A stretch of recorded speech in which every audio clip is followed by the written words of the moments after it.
চেঙা বাগমৰা চৰ block committee AIUDFৰ ফালৰ পৰা এক বিশাল প্ৰতিবাদী কাৰ্যসূচী ৰূপায়ণ কৰে। নৱগঠিত চেঙাৰ শতাধিক সৰ্বভাৰতীয় সংযুক্ত গণতান্ত্ৰিক মৰ্চাৰ কৰ্মীয়ে বাগমৰা চৰ আৱৰ্তন ভৱনৰ সন্মুখত বিজেপি চৰকাৰ হাই হাই, সুধাংশু ত্ৰিবেদী মুৰ্দাবাদ আদি ধ্বনিৰে প্ৰতিবাদ চলি উত্তাল কৰাৰ উপৰিও ৰাজ্যসভাৰ সাংসদ সুধাংশু ত্ৰিবেদীৰ প্ৰতিমূৰ্তি দাহ কৰে।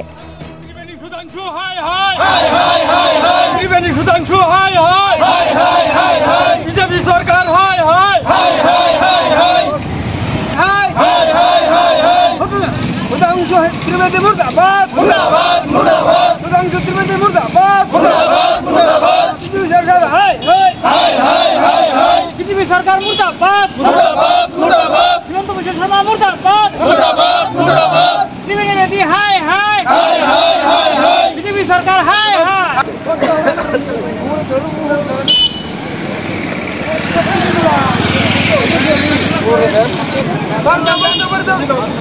बीजेपी सरकार हाय हाय त्रिवेदी सुधांशु हाय हाय हिमंत बिश्व शर्मा हाय हाय बीजेपी सरकार मुर्दाबाद मुर्दाबाद मुर्दाबाद बीजेपी सरकार मुर्दाबाद मुर्दाबाद मुर्दाबाद बीजेपी सरकार हाय हाय हाय हाय। উল্লেখযোগ্য যে দিল্লী সংসদৰ পবিত্ৰ মজিয়াত ৰাজ্যসভাৰ সাংসদগৰাকীয়ে ধুবুৰী লোকসভাক মিনি বাংলাদেশ বুলি মন্তব্য কৰাৰ বাবে এই প্ৰতিবাদী কাৰ্যসূচী লোৱা হৈছে বুলি প্ৰতিবাদকাৰীসকলে জানিবলৈ দিয়ে। গণতান্ত্ৰিক দেশত এনে মন্তব্য কৰা সাংসদগৰাকীক বিজেপি চৰকাৰে জবাবদিহি কৰিবলৈ বাধ্য কৰাব লাগিব বুলি মন্তব্য কৰে প্ৰতিবাদকাৰীসকলে।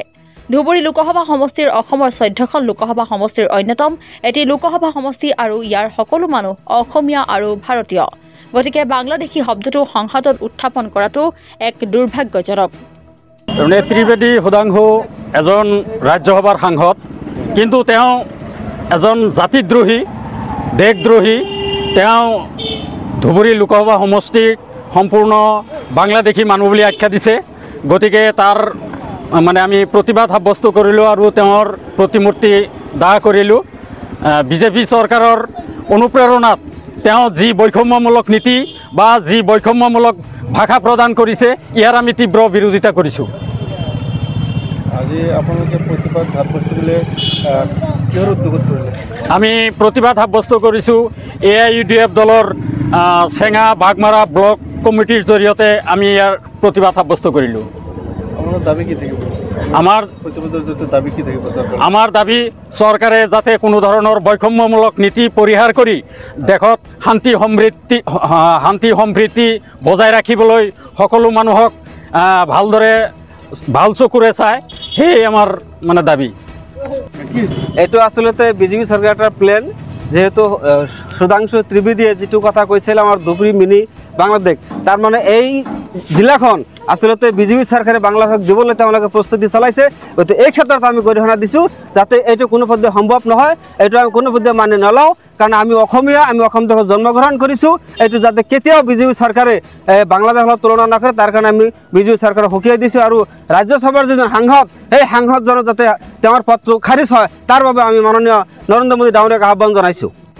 আমি বাগমাৰা ব্লক যিটো চেঙা ব্লক AIUDFৰ তৰফৰ পৰা আমি আজি শুভেন্দু ত্ৰিবেদীয়ে যিটো আমাক বৈষম্যমূলক ভাষা প্ৰয়োগ কৰিছে, যিটো আমি মিনি বাংলাদেশ বুলি কৈছে ধুবুৰী লোকসভাখন, এইটো এক গৰিহণাৰ যোগ্য।